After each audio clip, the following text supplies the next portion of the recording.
जिसमें आपके पास स्टूडेंट जो वैल्यू दी गई हैं वो ग्रुप की शक्ल में होगी, क्लासेस की शक्ल में होगी और कंटिन्यूटी की शक्ल में होगी।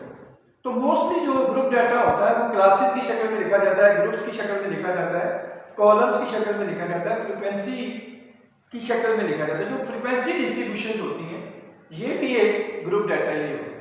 और ग्रुप डाटा से आप किसी भी चीज़ को इजीली डिस्क्राइब कर सकते हैं।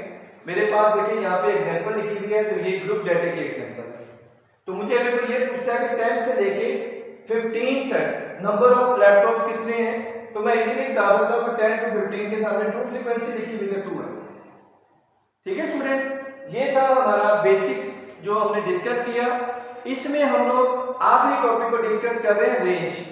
रेंज क्या है? The difference between the largest and smallest observations. यानी अगर आप लार्जेस्ट वैल्यूज में से स्मॉलेस्ट वैल्यूज को माइनस कर दें तो इसको हम बोलेंगे रेंज। ठीक है, लेट्स सपोज एग्जांपल ले लेते हैं 1 से लेके 7 तक मेरे पास डाटा है। तो 7 लार्जेस्ट वैल्यूज है और 1 स्मॉलेस्ट वैल्यूज है। तो 7 में से 1 माइनस करेंगे तो मेरे पास 6 आ जाएगा। तो ये है रेंज। तो आज स्टूडेंट्स हमने डिस्कस किया discrete data, continuous data, group data, ungroup data और रेंज।